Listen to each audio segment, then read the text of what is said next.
gawaing pansibiko sa kabuhayan. Ayon sa pag-aaral na inilabas ng Inter-America Development Bank noong 2016, ang mga social enterprises sa Pilipinas ay nakapokus sa pagtulong sa mga mahihirap. Karamihan sa mga ito ay kinabibilangan ng mga low-income at marginalized na grupo ng mga producers at suppliers. Sa isang pag-aaral na inilabas ng British Council at ng Philippine Social Enterprise Network,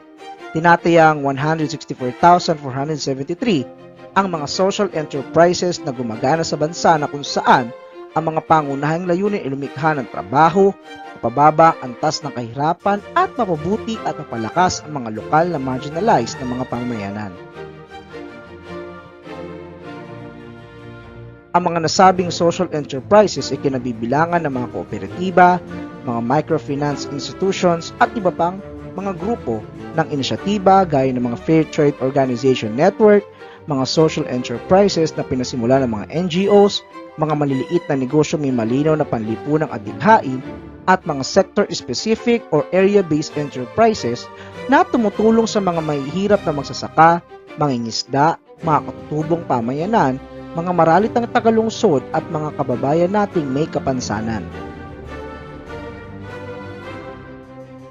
Ano nga ba ang ibig sabihin ng social enterprise? Sa panukalang batas na inihain sa Senado ni Senator Sonny Angara at Senator Juan Miguel Zubiri o Senate Bill No. 105 at 820, an act institutionalizing the poverty reduction through social enterprise or present program and promoting social enterprises with the poor as primary stakeholders, binigyang kahulugan ng social enterprise bilang isang panlipunang organisasyon sa anyo ng isang samahan, isa pagmamay-ari, sosyohan, korporasyon, kooperatiba, people's organization, non-stock, non-profit, at people's organization o iba pang mga legal na uri ng negosyo na nagsasagawa ng mga gawaing pangkabuhayan na nagbibigay ng mga produkto at o serbisyo na may pangunahing layuning mapabuti ang pamumuhay ng mga una, ang mga mahihirap, batay sa pakahulugan ng Republic Act 8425 o Social Reform and Poverty Alleviation Act, ay tumutukoy sa mga individual o pamilya ang kita ay masababa sa poverty threshold na itinakda ng National Economic and Development Authority or NEDA at o hindi kayang patuloy na matugunan ang kanilang mga pangunahing pangangailangan ng pagkain, kalusugan, edukasyon, pabahay at iba pa.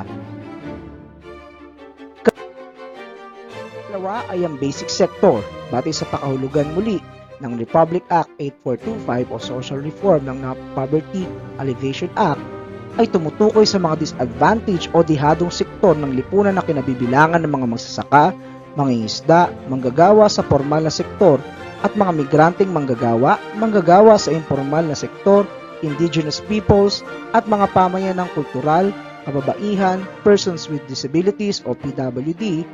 senior citizens, biktima ng mga kalamidad at sakuna, kabataan at mag-aaral, mga bata at mga maralitang tagalunsod. Ikatlo naman ay ang marginalized sector o tumutukoy sa grupo ng mga taong naisasantabi sa lipunan dulot ng mga dahilang pisikal, psikolohikal, ekonomiko, sosyal o kultural na kalagayan.